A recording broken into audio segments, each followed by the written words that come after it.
Jardim, tudo bem com vocês? Eu sou a tia Marcela, muito prazer pra quem não me conhece. E bom, não sei quantas vezes eu já gravei esse vídeo, mas não tem problema. Eu espero muito que vocês estejam entendendo as aulinhas e gostando também das aulinhas que a gente tá gravando pra vocês. Mas antes de a gente começar, vamos orar, tá bom? Pai, obrigado, Senhor, por esse dia. Obrigado, Senhor, pela cuidar de cada criança. Pelo Senhor estar cuidando de cada criança. Obrigado por permitir, Senhor, que ela se levantasse e vivessem mais um dia de vida. Em nome de Jesus, que o Senhor possa estar guardando elas, as livrando do mal e que não as falte alimento, nem conforto, nem amor, em nome de Jesus. Amém. Então vamos lá. Hoje nós vamos falar sobre as mães da Bíblia, porque a gente já falou sobre Maria. E Maria, ela foi a mãe de Jesus, a gente já falou sobre isso, só que hoje nós vamos falar sobre outras mamães que também foram citadas na Bíblia, tá bom? A primeira mamãe que a gente vai falar vai ser Eva. Eva foi a primeira mulher. Ela foi conhecida como a mãe de toda a humanidade. Em Gênesis 3:20 está escrito: o homem deu à sua mulher o nome de Eva por ser a mãe de todos os seres humanos. Então, Eva foi conhecida como a mãe de toda a humanidade. O significado do nome dela é vida. E, como já diz o significado do nome dela, né? Eva deu origem a um processo de vida. Então, por isso que ela teve esse gostinho, sabe? De poder ser conhecida e chamada de a mãe de toda a humanidade. A nossa segunda mamãe é a Sara. A Sara foi conhecida como a mãe da fé. E a passagem que está falando sobre a Sara é em Hebreus 11:11, que está escrito assim: pela fé também a própria Sara, apesar de não poder ter filhos e já ser idosa, recebeu poder para ser mãe, pois considerou fiel aquele que lhe havia feito a promessa. O significado do nome Sara é magnífica, nobre e princesa. Sara, apesar de ser um pouco já avançada na idade, apesar dela ser idosa, ela não deixou de acreditar, ela acreditava nas promessas de Deus. E Deus a fez fértil por conta da fé dela, por conta do quanto ela acreditou, porque era um pouco impossível ela ser mãe por conta da idade dela. Eu falo muito por conta, né? Por conta da idade dela, mas ela acreditou até o final nas promessas que o Senhor tinha para ela. E Deus a fez fértil, ela teve um filho chamado Isaac. Então, Sara foi um exemplo para muitas mães por causa da sua fé, da sua tamanha fé, do quanto ela acreditou. Mesmo sendo quase impossível, ela teve o filho, Deus a fez fértil por causa da sua fé. A terceira mamãe é Joquebede. A passagem que está falando sobre ela é lá em Êxodo 2. E Joquebede, ela foi mãe de Moisés. Joquebede já estava escondendo Moisés uns 3 meses dentro de casa. Não sei se era dentro de casa, mas ela já estava escondendo Moisés há uns 3 meses. E não dava mais tempo para ela esconder. Ela estava escondendo por causa que Faraó, ele estava achando que o povo de Israel estava muito mais numeroso do que o deles. Então ele falou para as parteiras, né, hebreias, que todo parto de mãe hebreia tinha que verificar se era menino ou menina. Se fosse menino era para matar e se fosse menino era para deixar viver. Nessa frieza, gente. Vocês acreditam?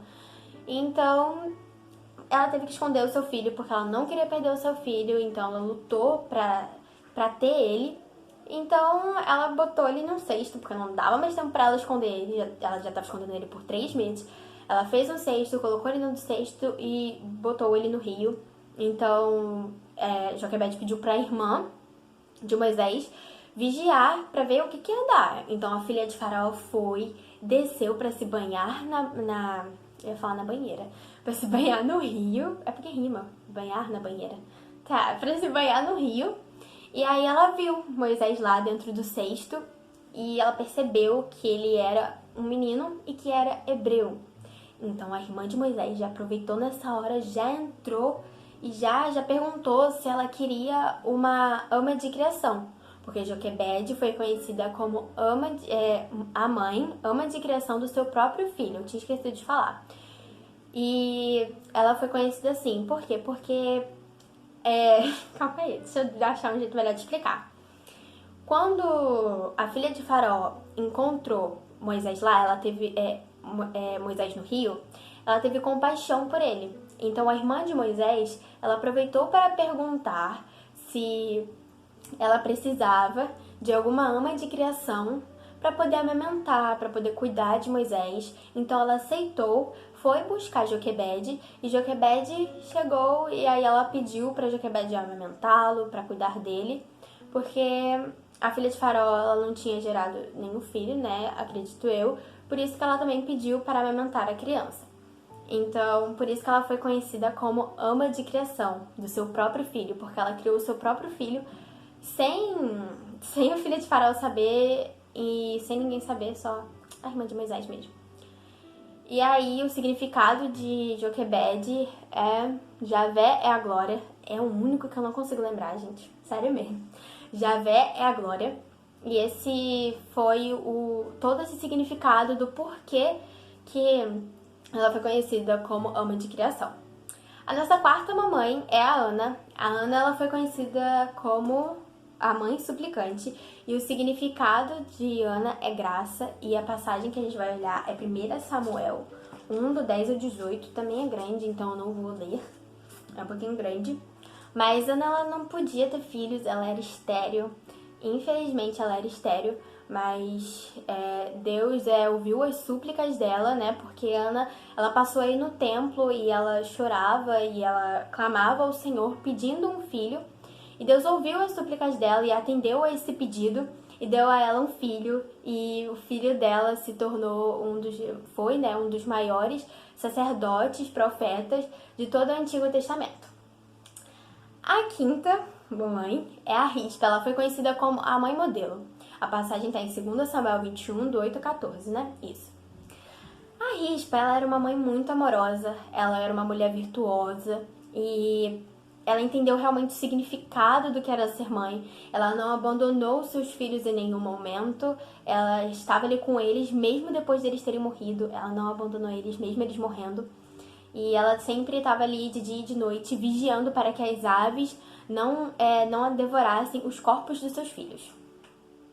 E a nossa última e sexta mamãe, né? A nossa sexta e última mamãe foi Maria. A gente já falou sobre Maria, mas Maria ela era conhecida como a mãe agraciada e sofredora. Lá em Lucas 1, do 30 ao 33... o anjo está falando para Maria não ter medo, porque ela tinha sido abençoada. Ela teria um filho que deveria pôr o nome de Jesus. E a parte da sofredora é no capítulo 2, quando Simeão, né? Simeão, ele fala que este menino que ela estava tendo, que ela tinha tido, né? Porque Jesus já tinha nascido, era um menino que ele estava destinado tanto para a ruína como para a elevação de muitos em Israel e para ser alvo de contradição. Como assim, tia Marcela? Então, Maria ela foi abençoada com Jesus, né? Ela foi mãe de Jesus. Ele foi crescendo na barriga dela até ela dar à luz. Só que essa mesma criança que cresceu e era filho dela, ele também teria que se sacrificar na cruz por nós. Foi ele que se sacrificou na cruz por nós. E aí que veio o sofrimento de Maria. Maria sofreu muito em questão a isso, né? Porque ela estava perdendo o filho dela. E Jesus é incrível. Eu acho muito impressionante essa questão, que ele não desistiu, ele sempre foi muito humilde. E ele morreu na cruz por nós, independente do que a gente tivesse feito, ele perdoou todos os nossos pecados. E o significado do nome Maria é rebelião. E isso é muito esquisito, porque não bate muito ali a pessoa, né, com o significado, porque Maria ela não era rebelde, ela era muito obediente. Então foi isso, criançadas. Espero que vocês tenham gostado, espero muito que vocês tenham entendido a aulinha de hoje. Se vocês ficaram um pouquinho confusos, pede pro papai e pra mamãe de vocês lerem as passagens que eu falei aqui, ou ver o vídeo de novo, porque eu acredito que vocês vão entender sim, tá bom? Eu sempre esqueço essas coisas, gente. Eu tenho, às vezes, uma memória muito esquecida. Minha mãe também me pergunta do porquê, porque eu sou muito nova e tal. Mas tá bom. Vocês vão pegar uma folha A4, uma folha A4, ou uma folha de caderno, a folha que você tiver, sabe? Que você puder ter. E você vai fazer um cartão pra sua mamãe, mas a folha não pode estar amassada, porque pra dar pra mamãe tem que ser algo bonito e de coração. Então você faz um cartão para sua mamãe com foto, com desenho, escrito, da forma que você conseguir se expressar melhor para sua mamãe, tá bom? E aí você entrega para ela. Eu tenho certeza que ela vai gostar muito, principalmente porque com certeza foi feito com muito amor e carinho. Olha, um beijo para vocês, espero muito que vocês tenham gostado, eu amo muito vocês, estou com muita saudade. Beijo, tchau!